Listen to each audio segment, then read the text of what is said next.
மே மாதம் 19ஆம் தேதிக்கான ஜீவ ஊற்று வேத தியானம் சங்கீதம் 18:7.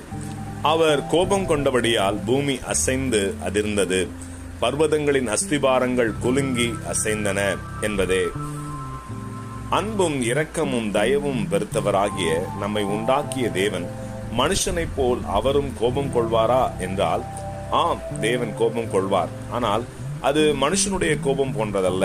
ஏனென்றால் மனுஷனுடைய கோபம் என்பது அநேக நேரங்களில் காரணம் இல்லாததாகவும் மதிகேடானதாகவும் பழிக்கு பழியாகவுமே இருக்கும். தன் கோபத்திலிருந்து மீளாத மனிதர்கள் பாவத்தையே நடப்பிப்பார்கள். ஆனால் தேவனுடைய கோபம் பாவத்திற்கு ஏதுவானதல்ல. தேவனுடைய கோபம் என்பது தம்முடைய நீதியையும் பரிசுத்தத்தையும் நிலைநாட்டவே கோபம் கொள்வார். தேவனுடைய கோபம் பட்சிக்கிற நெருப்பை போல பற்றி எரிகிறதென்றால் அது சீக்கிரத்தில் தணிந்து முடிவுக்கு வரும். இதையே சங்கீதம் 30:5, ஏனெனில் அவருடைய கோபம் ஒரு இமைப்பொழுதே என்று சங்கீதக்காரர் குறிப்பிடுகிறார்.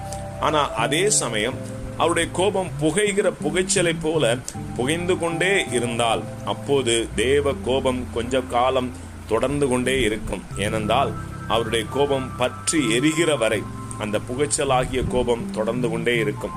இதையே சங்கீதம் 74:1, உமது மேய்ச்சலின் ஆடுகள் மேல் உமது கோபம் ஏன் புகைகிறது என்கிறார்.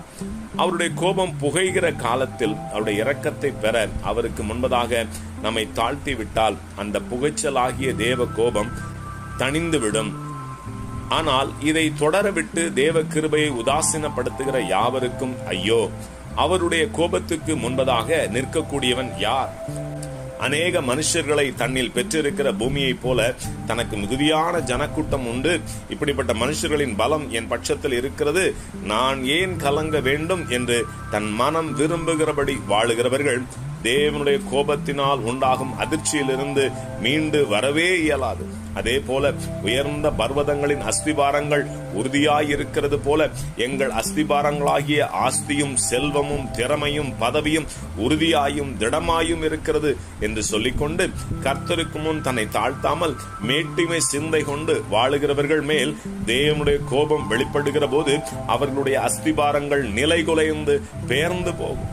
ஆகவே பயங்கரமும் திகிலும் நிறைந்த கர்த்தருடைய கோபாக்கினையின் நாளுக்கு தப்பும்படி இன்றே மனம் திரும்புவோம். ஆமேன். அல்லேலூயா.